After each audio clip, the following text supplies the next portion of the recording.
Bonjour, bienvenue dans un nouveau numéro de Tram en commun. Nous sommes au pied du pont des Tilleuls à Sclessin. Il y a une année, ce pont a été détruit dans le cadre du chantier du tram. Et puis aujourd'hui, il est de retour. Un nouveau modèle de pont, évidemment, à peu près aux mêmes dimensions que l'ancien. Il est juste un petit peu plus haut. Pourquoi a-t-on dû le retirer? Quels ont été les travaux qui ont été faits pour en arriver au stade où il est aujourd'hui? Que reste-t-il à faire? C'est ce qu'on voit avec François de Villers. Le pont des Tilleuls, il se trouve sur le tracé du tram. Initialement, si vous vous rappelez bien, il y avait un vieux pont qui était des années 1910 à peu près. Et au milieu, il y avait une pile centrale qui contenait une cabine haute tension. Et cette cabine-là, elle était dans le tracé du tram. Donc géométriquement, le tram ne savait pas passer à cet endroit-là. En plus, le pont étant très vétuste, on profite du projet pour le remplacer. Il y avait une cabine qui était dans la pile centrale, d'accord? Maintenant, on l'a enlevée de là. Donc dans la culée, il y a la cabine qui est, elle, pour le fonctionnement de Resa et de l'éclairage public, etc. Et à côté, il y a une sous-station qui est propre au tram. Donc dans la culée qui est derrière nous, il y a en fait deux cabines électriques qui sont aménagées. Il a été décidé de profiter du projet pour rehausser un petit peu le pont, et ce qui permet en fait à la voie infrabel d'avoir une caténaire qui est à sa hauteur standard et donc au train de rouler à vitesse normale. C'était pas le cas avant? Non, avant le pont était plus bas et du coup la caténaire était accrochée au pont et les trains étaient obligés de réduire de vitesse.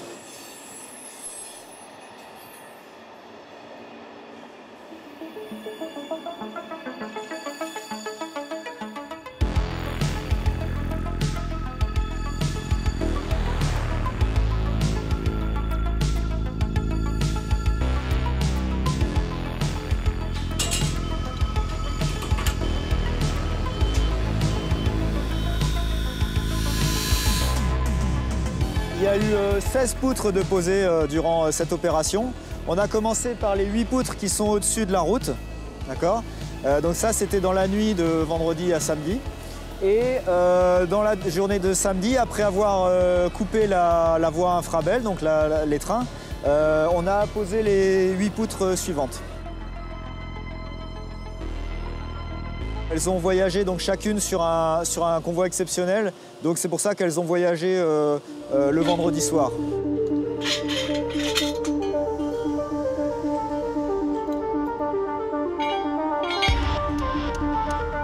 Les équipes de Duchesne, elles ont été obligées de bosser dans un endroit qui était très petit, donc c'était ça qui était surtout compliqué.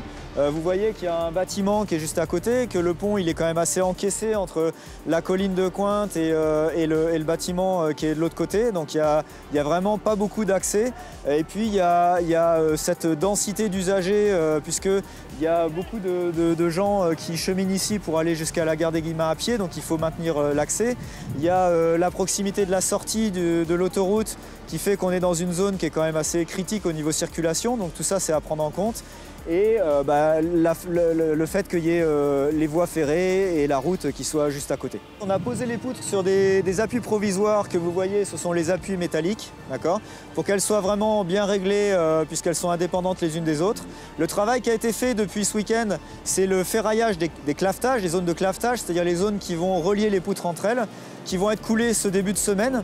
Fin de semaine, on va pouvoir ainsi descendre les appuis provisoires pour que les poutres reposent sur leurs appuis définitifs, et ce qui permettra le week-end prochain de faire la pose des éléments de rive qui viendront terminer la géométrie du pont. Une fois qu'on aura terminé la pose donc, de ces parapets, il faudra tout de même revenir eux aussi les claveter et puis couler le tablier qui va venir rendre tout cela monobloc.